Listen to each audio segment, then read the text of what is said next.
Hello, students. Welcome to the Allied Medical Science Academy. Today we are study about the antidepressants drug.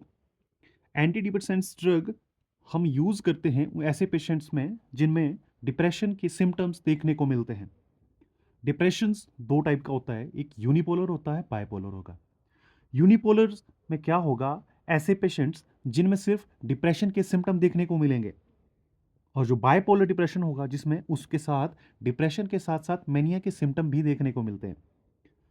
Depression होता क्या है, इसमें actually अभी तक इसकी पूरी पुष्टि नहीं है कि डिप्रेशन में मेनली होता क्या है, लेकिन हम कुछ थ्योरीज के बेस पे ये डिसाइड करते हैं कि इस पेशेंट्स को क्या है, डिप्रेशन है या फिर कुछ और है। डिप्रेशन के लिए जो सबसे बेस्ट थ्योरी आजकल आज तक जो दी गई है, उसमें monoamine hypothesis theory, monoamine hypothesis theory को बेस्ट थ्योरी माना गया है डिप्रेशन के केसेस में कि क्या क्या होता है। मोनोअमीन थ्योरी में बताया गया है कि डिप्रेशन में जो मोस्टली हमारे जो 3 न्यूरोट्रांसमीटर है उनमें इम्बैलेंस देखने को मिलता है। उसमें nor adrenaline, dopamine and 5 hydroxy tryptamine, इनमें इनका जो लेवल है डिक्रीज हो जाता है, और इनके लेवल में डिक्रीज होने की वजह से जो पेशेंट्स के मूड में डिस्टर्बेंस आती है। इसमें 3 चीज़ें, जैसे आपका नॉर एड्रेनालिन है, नॉर एड्रेनालिन आपके जैसे एक्सरसाइज हो गया, रनिंग वगैरह, और ये चीज़ें आपके जैसे हमारे ब्लड प्रेशर को इम्प्रूव करेंगी। जितनी भी हमारी डिमांड्स होती है शरीर की, बॉडी की, उसकी फुलफिल वो तभी होगी जब हमारे बॉडी में जो है नॉर एड्रेनालिन का लेवल बिल्कुल बैलेंस्ड रहेगा, और आपके डोपामिन जो है हैप्पीनेस के लिए, यानी कि मूड आपको अच्छा रहे, तो इसके लेवल को मेंटेन करने के लिए डोपामिन रिस्पॉन्सिबल रहता है। और तीसरा जो हमारा जो 5 हाइड्रोक्सी ट्रिप्टामाइन होता है, वो जैसे आपका फॉर नॉर्मल स्लीप या फिर के लिए रिस्पॉन्सिबल रहता है। एबनॉर्मल और नॉर्मल स्लीप के बीच में जो बैलेंस हमारा मेंटेन करता है वो 5 हाइड्रोक्सी जो ट्रिप्टामाइंस होता है।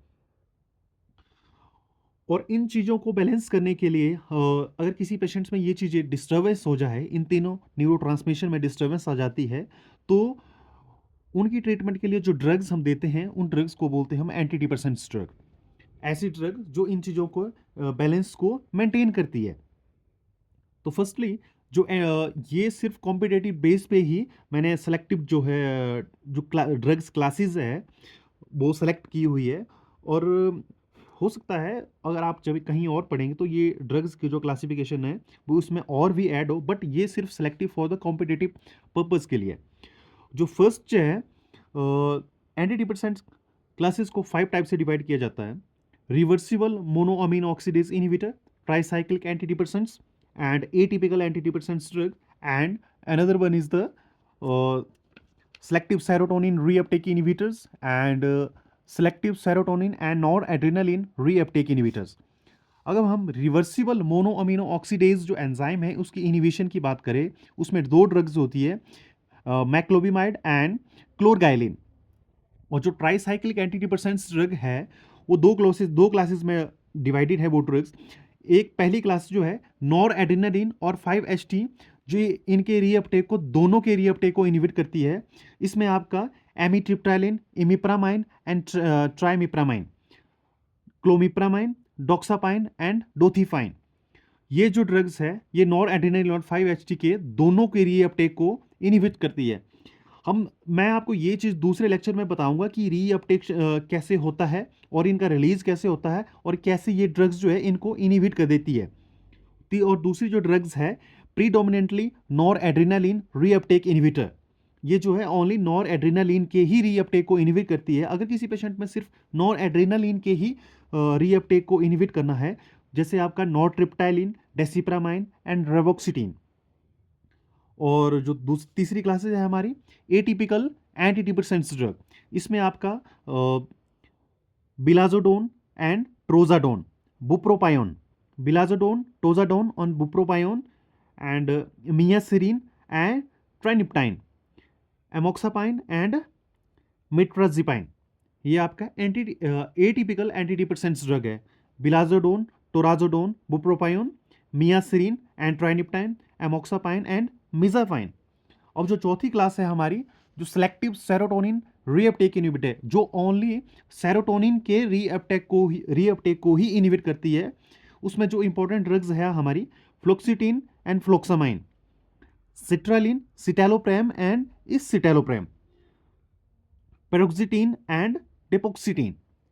एक बार फिर रिपीट करेंगे, जो सेलेक्टिव सेरोटोनिन रीअपटेक इनहिबिटर है, फ्लोक्सिटिन, फ्लोक्सामाइन, सिट्रालिन, सिटैलोप्रेम एंड इस सिटैलोप्रेम एंड प्रोक्सिटिन एंड डेपोक्सिटिन। इसमें जो मोर इंपॉर्टेंट ड्रग है वो आपका जो फ्लोक्सामाइन है, ये बहुत इंपॉर्टेंट ड्रग्स होती है, और ये डिपोक्सिटिन, ये दोनों ड्रग बहुत इंपॉर्टेंट है जो सेलेक्टिव सेरोटोनिन रीअपटेक इनहिबिटर्स है।